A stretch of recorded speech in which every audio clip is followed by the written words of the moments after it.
Thanks so much for tuning into the channel. In this video, we're going to talk about something that I've been doing more recently, which is attempting to remove more tissue vaginally as opposed to extending the umbilicus to remove it. You can see this isn't a huge uterus, but it's wide. This was an obese patient with a narrow vaginal canal, where normally I would have taken this out through the umbilicus, but in an effort to try to do what's right for my patients, I'm trying to get creative with how I can take more tissue out through the vagina. So here you can see after the colpotomy is created, I'm introducing a 14 ACEs bag. I'm going to put the uterus with all of its fibroids and tubes into the bag, and what you're going to see in this video is robotic morcellation in a somewhat contained fashion intra-abdominally before vaginal extraction. I have another video posted to my channel where you can do this same technique before you actually make the colpotomy, but here with the bag already introduced, theoretically I'm capturing any of these pieces of tissue that may fall and get left behind to try to prevent any parasitic disease from developing in the future. I certainly would only recommend doing this technique in patients where you have no concern about a potential occult malignancy, and in general what I'm trying to do here is really just debulk this tissue in any way that I can. Any of these lateral fibroids that I think are going to be pretty easy to take off, I'll take those out first. And then essentially what I tried to do a little bit later in this video is to try to elongate this tissue.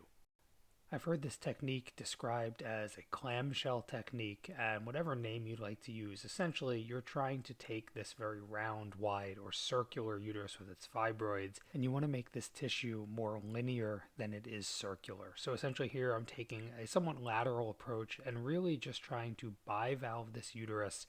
My aiming point is essentially getting to the endometrial cavity, and the idea is you want to develop a flap of this tissue that will kind of fold up, thus making this a more linear structure than it is a more circular structure.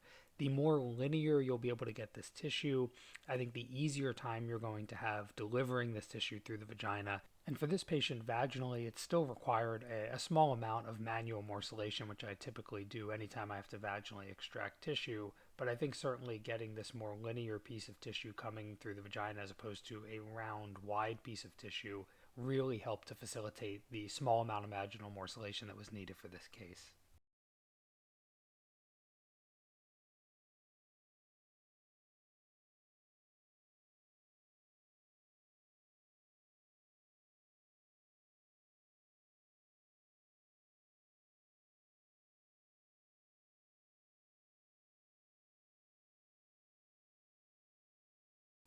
So once I've completed this bivalving or clamshelling, again, whatever you'd like to call it, to the point where I know that I'm within the endometrial cavity, at this point I'm just going to make sure that all of the tissue is still contained within the bag.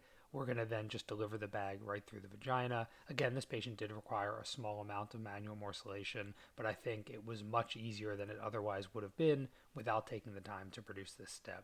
I appreciate you guys tuning in. Again, if you appreciate the videos, make sure to like it and subscribe to the page.